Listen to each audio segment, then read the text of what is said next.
NBA Man. MVP, regular season MVP, he is the front runner. I mean, I don't think there's too much doubt debate about that. I mean, he's having an incredible season. He had an incredible season last year, but Russell Westbrook was on fire.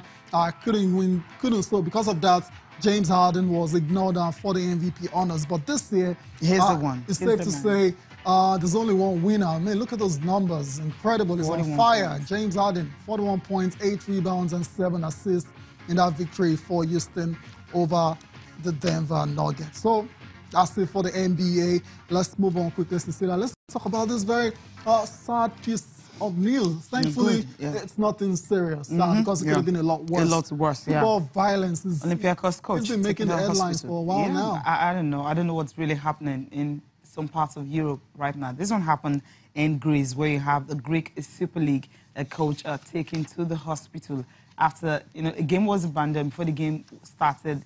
Fans, as usual, throwing things, onto the pitch. And at the end of the day, hit the coach in the head. And, well, he had to be, taken to the hospital. It was a roll of paper thrown from the stands. That's why I said violence erupted outside the stadium. And these are the pictures, coming from that scene from Greece. Incredible stuff. He fell on his knees, clutching his face just before the kick-off. Yeah, not good at all. We don't want to see this kind of scenes. Like I said, it could have been worse. It could have been a proper missile. Like, that was a roll of paper, right? I mean, it could have been something sharp. Because he had internal bleeding of the lip. Exactly. So I mean, if that did that kind of damage, imagine if it was a proper missile, like something sharp or something really hard. We might not be talking about just a bleeding lip or, something that light. So thankfully, that wasn't the situation. But the authorities obviously need to do something. It's becoming really rampant. In recent times. Just last week, right? Last week, a policeman died. After clashes involving Atletico Bilbao fans. That's what we're seeing on the screen there. Bilbao fans and Spartak fans. That was in the Europa Cup. That's the policeman on the floor there. According to reports, he didn't die because it was attacked. He died of a heart attack.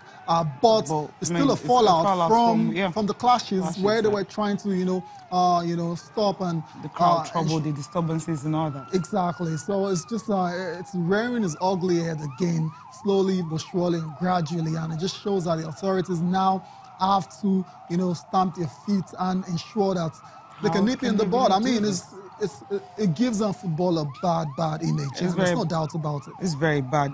We're just happy that the Olympiacos coach talking about Oscar Garcia, it wasn't that bad because the officials had to pull their players off the pitch in protest, and he had to be kept in the hospital and all that. This picture's not really looking good at all. Not at all. So over to the authorities all over across Europe and the rest of the world as well. So let's try and put a stop to football violence, and to the fans as well. So just go in there, watch the game, enjoy yourself, and go home. Don't cause any troubles, and we're all going to be fine at the end of the day. So that's it for that one. Wish Garcia soonest recovery. Hopefully he can get back on the sidelines.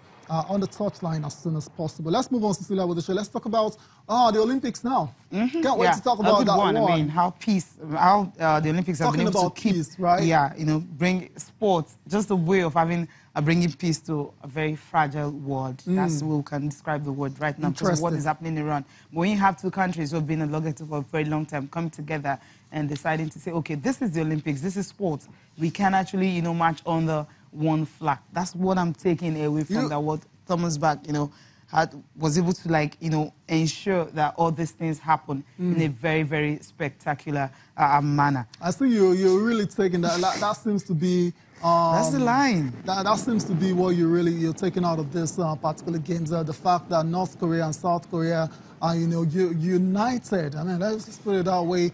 They marched under the same flag at the opening ceremony.